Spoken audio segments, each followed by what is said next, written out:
que je vois sur Zoom connecté, et bonjour à toutes les personnes qui verront, entendront cette prédication sur YouTube.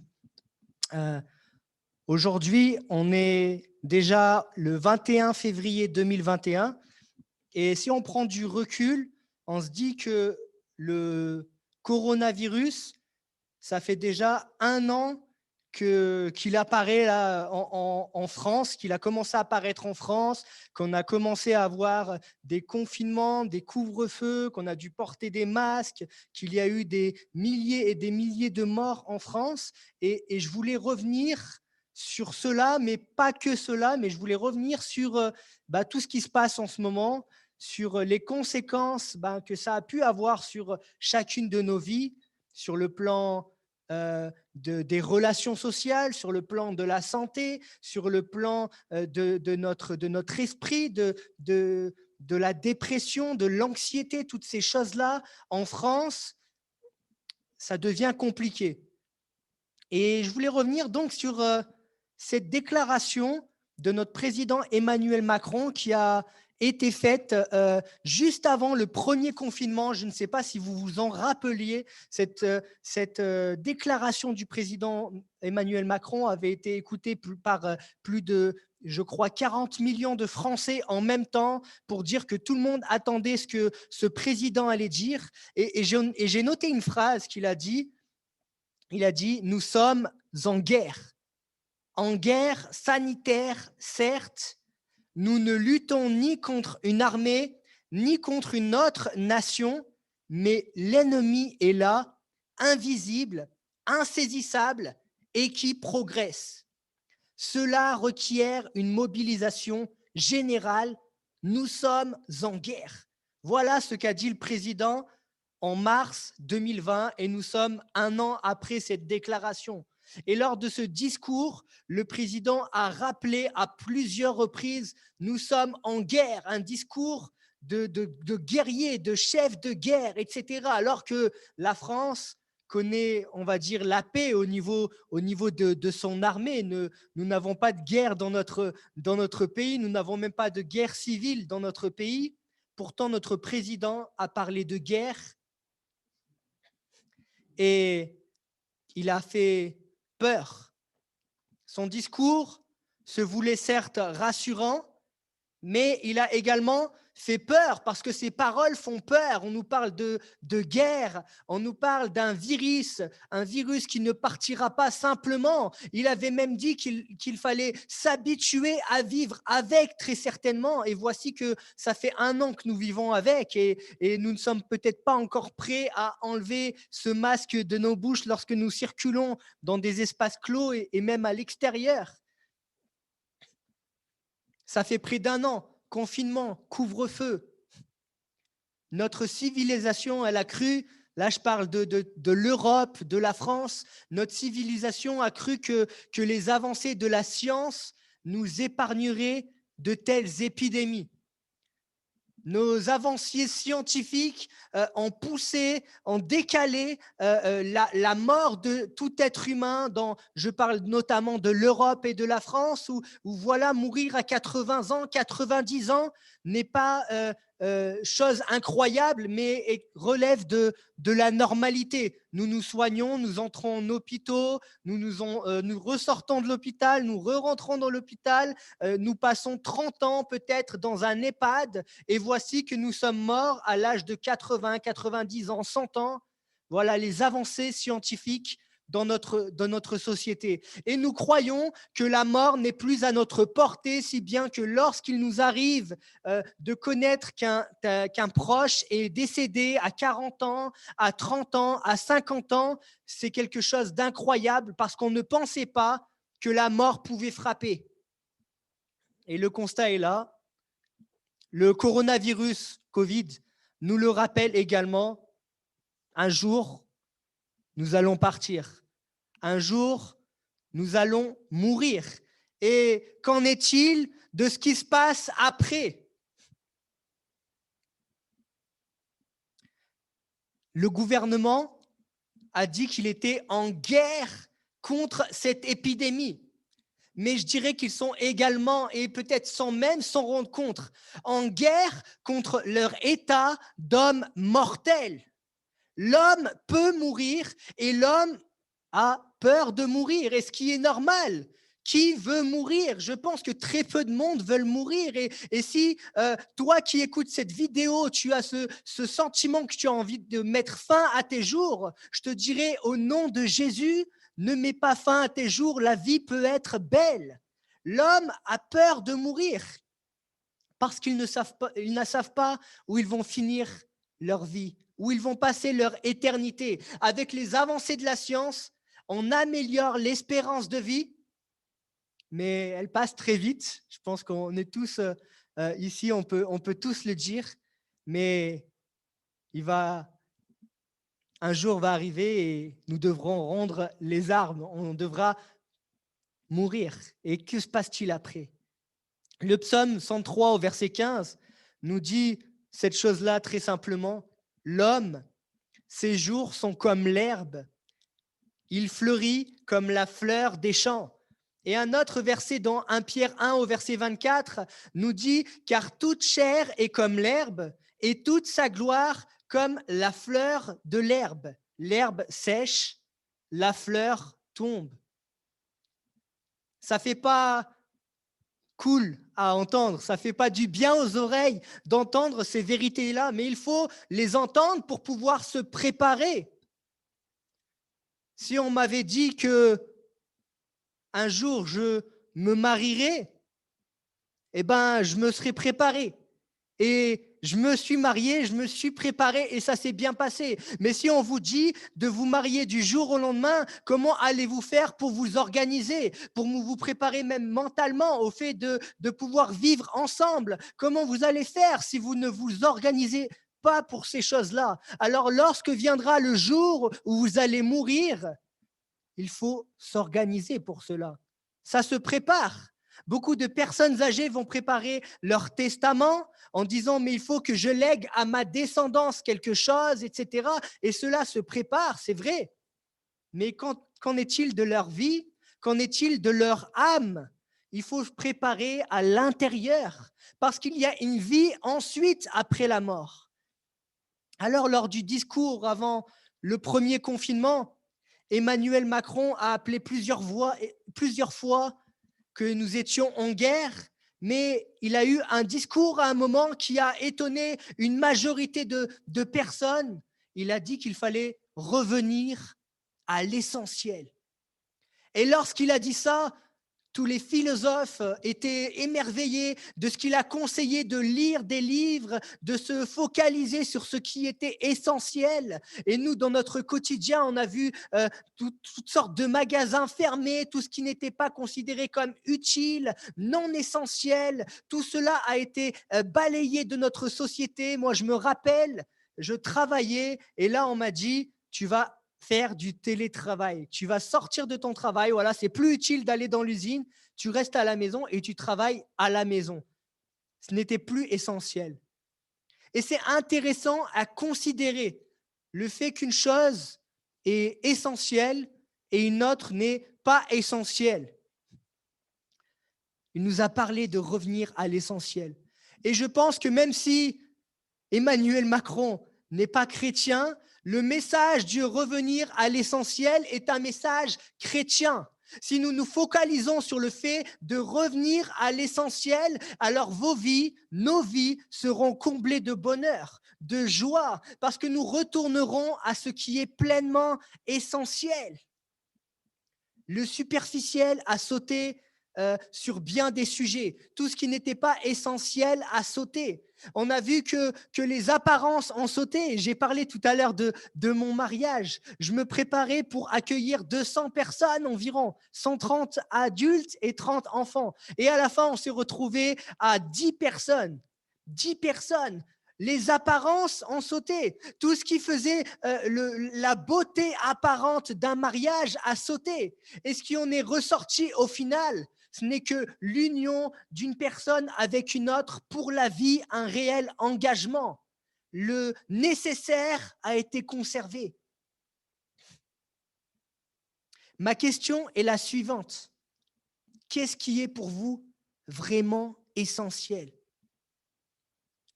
Moi, je dirais la famille. Je pense que la famille est une valeur à conserver et que la famille est quelque chose d'essentiel. Je dirais également la raison de notre existence sur cette terre, se poser la question, parce que c'est essentiel de se la poser. Qu'est-ce que je fais sur cette terre? Pourquoi suis-je né?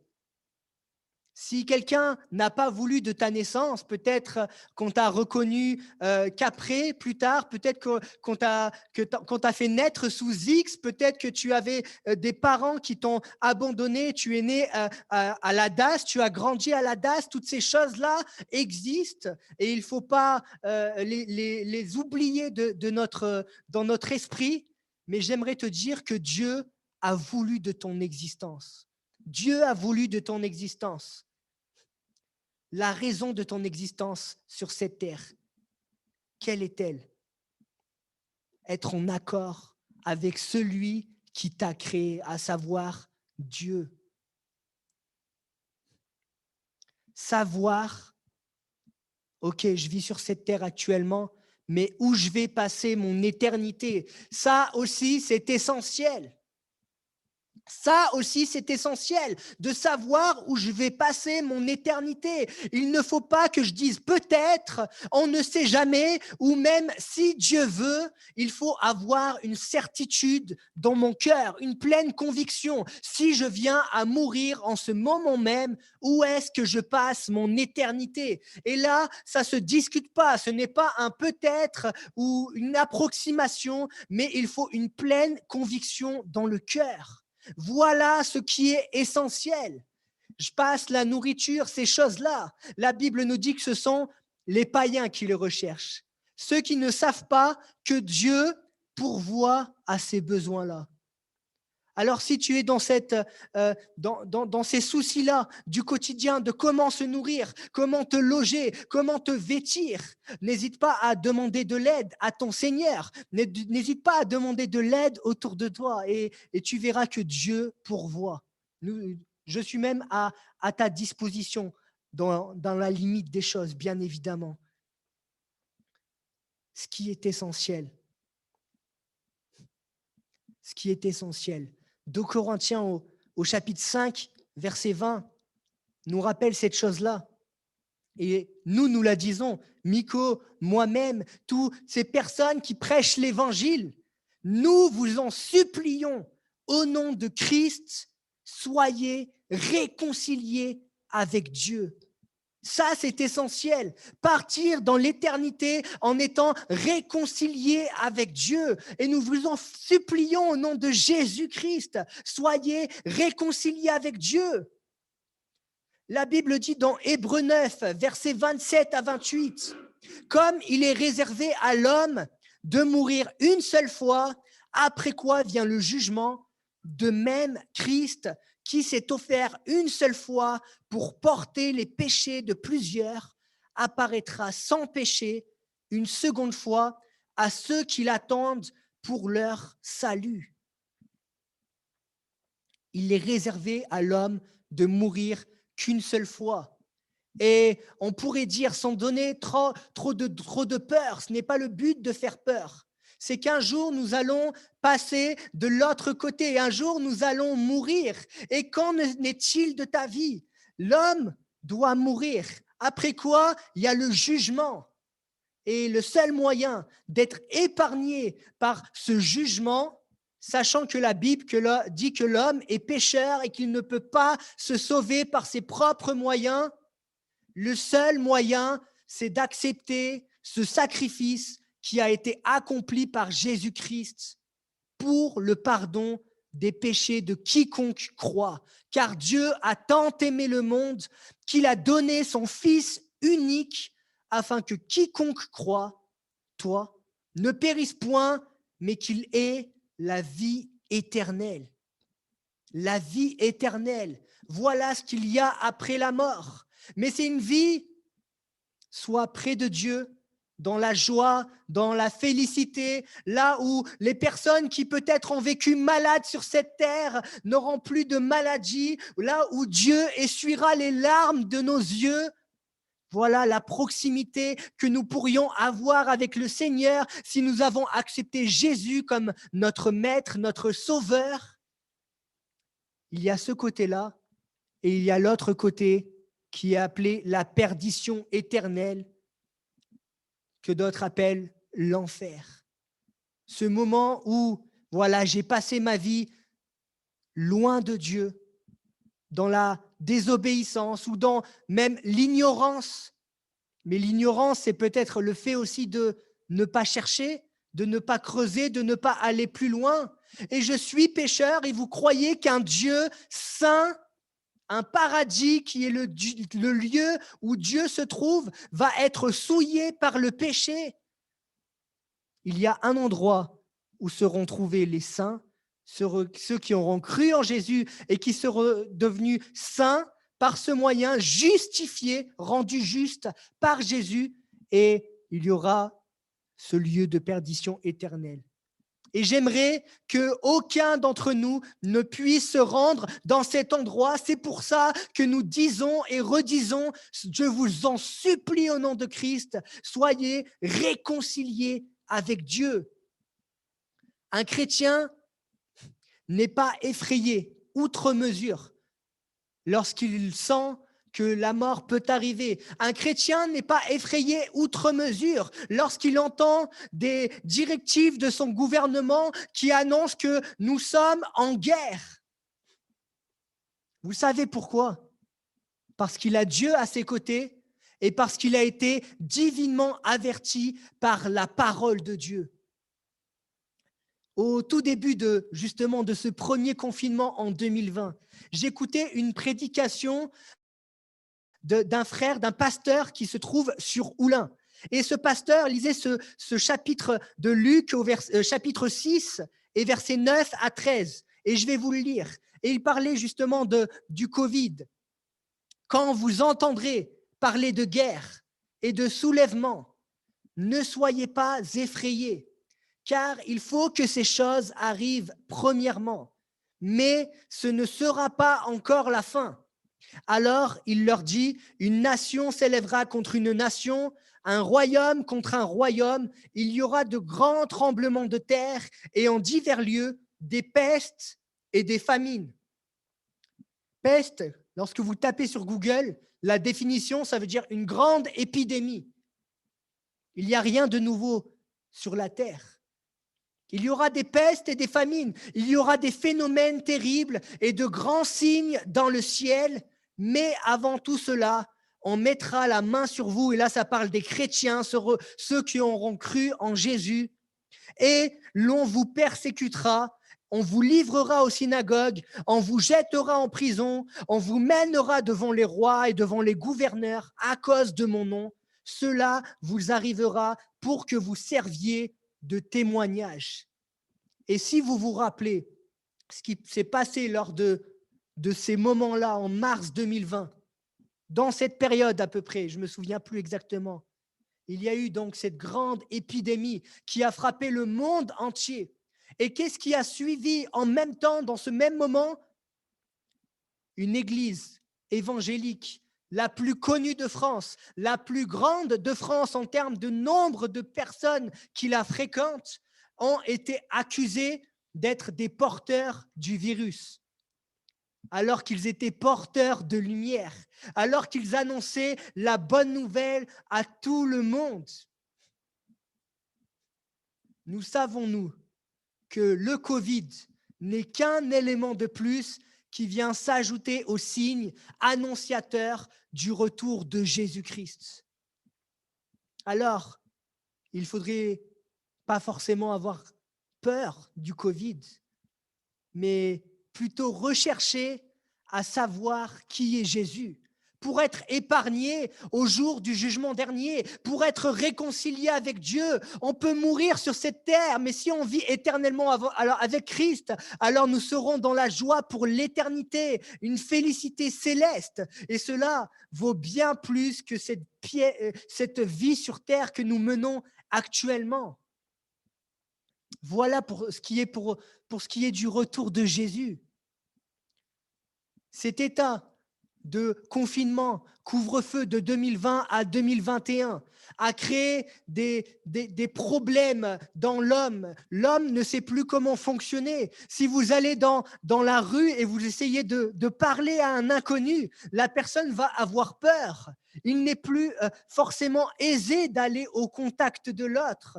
Les personnes se retrouvent pour certaines cloîtrées à la maison, elles n'ont plus de lien social et elles dépérissent à vue d'œil. Je ne parle même pas des personnes qui se trouvent actuellement dans des EHPAD. Et on nous a fait un récit, il y a quelques semaines de cela, on parle actuellement de 40% de la jeunesse qui manifesterait des signes de dépression ou d'anxiété. Des personnes qui n'ont jamais manifesté ces choses-là. Des personnes qui d'un coup se sont retrouvées dans des 8 mètres carrés, dans leur maison, dans leur petit appartement, sans savoir quoi faire, uniquement par un lien d'Internet. Mais Internet n'est pas la vie en réel, ne sera jamais comparable à cela. Et ces personnes se trouvent dans l'anxiété, la dépression et commencent à prendre des cachets. Et elles vivent dans la tristesse. Et beaucoup ont des pensées suicidaires. Les personnes seules ne l'ont jamais été autant. Qu'en est-il de vous cet après-midi? Dans quel état êtes-vous actuellement? J'aimerais vous dire, comme ce texte d'Apocalypse, que Jésus, il frappe à la porte de votre cœur. Et si vous ouvrez, lorsqu'il frappe à la porte de votre cœur, alors il entrera dans votre maison et il soupera avec vous et il sera votre confident et il sera votre maître et il sera tous les jours avec vous, la Bible nous dit, jusqu'à la fin du monde. Alors là, lorsqu'on n'est plus seul, fini les troubles de l'anxiété, fini la solitude, fini la dépression, bien que ça peut arriver même à des chrétiens. Ce n'est pas une tare. Mais si Jésus est avec vous, alors rebondissez, parce que Jésus est réellement avec vous. J'aimerais vous rappeler cette chose-là. Vous n'êtes pas seul, mais Jésus veut être avec vous. Alors, laissez cette porte-là de votre cœur s'ouvrir à Jésus. Pour finir, tout à l'heure, on disait qu'Emmanuel Macron disait « Nous sommes en guerre ». Et j'aimerais vous rappeler que oui, nous sommes en guerre. Nous sommes en guerre. Mais contre qui? Contre quoi? La Bible nous enseigne au sujet de la guerre. Elle nous dit qu'il y a comme des choses que nous ne voyons pas, des choses que nous ne maîtrisons pas. Tout autant qu'un scientifique peut parler d'un atome alors qu'il n'a jamais vu cet atome, mais il peut déclarer avec certitude que cet atome est celui qui a créé cette chaise que nous voyons en face de nous. Il y a des choses que nous ne voyons pas, mais ce n'est pas pour autant qu'elles n'existent pas. La Bible nous parle de combat spirituel, elle nous parle de Dieu, mais elle nous parle également du diable. Et le diable se présente comme un lion rugissant, cherchant qui il dévorera. Son but est celui-ci. C'est cet ange-là qui a été déchu et qui s'appelle Satan. Cet ange-là veut compromettre votre vie. Son objectif, c'est justement que vous ne connaissiez pas Jésus. Son objectif, c'est vous faire demeurer dans cette dépression. C'est vous faire demeurer dans l'état dans lequel vous vous trouvez actuellement. Son objectif, c'est de vous faire croire justement que ce n'est que la force des choses ou que c'est la faute de Dieu. Mais non, ce n'est pas la faute de Dieu. Le diable en est l'instigateur. Le diable est rusé. C'est pour ça qu'on l'appelle le malin. Il est rusé.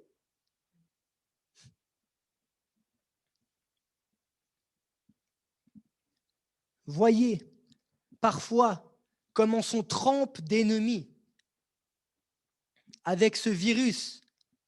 On nous a même fait croire que notre voisin, c'était un vecteur potentiel du virus et donc il faut vite s'éloigner de lui, de peur d'être malade, etc., comme si on ne pouvait plus s'adresser à l'autre. Alors, bien évidemment, ce n'est pas moi qui vais vous dire de ne pas respecter les règles sanitaires. S'il faut porter le masque, nous le porterons. S'il faut mettre du gel hydroalcoolique, nous le ferons. Mais continuons à nous voir, continuons à parler de Jésus entre nous, continuons à annoncer l'Évangile. Il n'est pas normal qu'à l'heure actuelle, nos lieux de culte soient semi-fermés, que les personnes aient peur de se rendre dans un lieu de culte, là où se trouve le salut, là où se trouve la joie, le bonheur, parce que Jésus est présent lorsque l'on se rassemble en son nom. À l'heure actuelle, nous nous rassemblons le dimanche après-midi pour reprendre ces réunions d'évangélisation. Et ça fait 3-4 semaines que cela dure. Et ça me fait un bien fou d'entendre les chants d'évangélisation, d'entendre la proclamation de l'évangile. Il est bon d'entendre ce bon message qui nous rappelle, soyez réconciliés avec Dieu, qui nous rappelle que Jésus est le chemin, la vérité, la vie. Pour conclure et ne pas être trop long, je vous rappellerai que nous sommes, oui, en état de guerre, en guerre contre le péché qui fait la guerre à l'âme. C'est ce qui fait que peut-être des personnes boivent à l'heure actuelle et trompent leurs femmes. C'est ce qui fait que le mal est attaché à notre chair. C'est le péché qui a fait justement que l'homme meurt.